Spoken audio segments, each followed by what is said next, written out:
ஜெய் வாசவி. அனைவருக்கும் வணக்கம். பட்டுக்கோட்டையிலிருந்து கீதாரசன். திருமூல நாயனார் பற்றிய ஒரு சிறு குறிப்பு.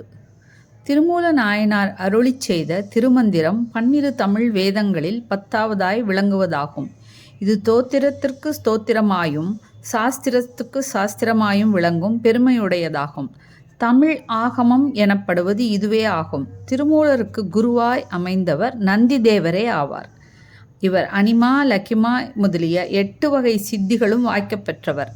அகத்திய முனிவரை காண வேண்டி திருமூலர் திருக்கைலாயத்திலிருந்து புறப்பட்டு தென் திசை நோக்கி வந்தார்.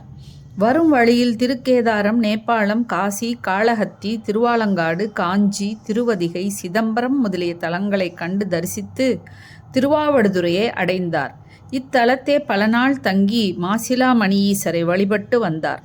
பிறகு அங்கிருந்து புறப்பட்டு செல்லும் வழியில் சாத்தனூரில் பசுக்களை மேய்க்கும் மூலன் என்பான் இறந்து கிடந்ததை பார்த்தார். அவனால் மேய்க்கப்பெற்ற பசுக்கள் அவனது உடம்பை சுற்றி நின்று வருந்துவதையும் கண்டார். சிவயோகியார் பசுக்களின் துயரம் நீக்குதல் வேண்டும் என்று எண்ணினார். பசுக்களை மேய்க்கும் மூலன் உயிர் பெற்றெழுந்தால்தான் இப்பசுக்களின் துயரம் நீங்கும் என தெளிந்து சிவயோகியார் தமது உடம்பினை பாதுகாப்பான ஓரிடத்தில் மறைத்து வைத்துவிட்டு தமது உயிரை மூலனது உடம்பில் புகும்படி செய்தார். திருமூலர் ஆனார்.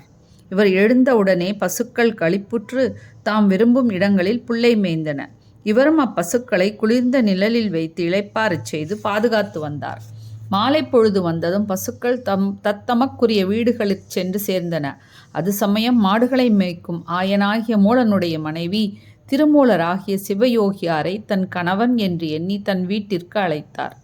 நிறைதவ செல்வராம் திருமூலர் அப்பெண்ணை பார்த்து, உனக்கு எமக்கும் எத்தகைய உறவும் இல்லை என்று சொல்லிவிட்டு அவ்வூரில் உள்ள பொதுமடத்திற்கு சென்று தான் ஒரு சித்தயோகி என்பதை உணர்த்தினார்.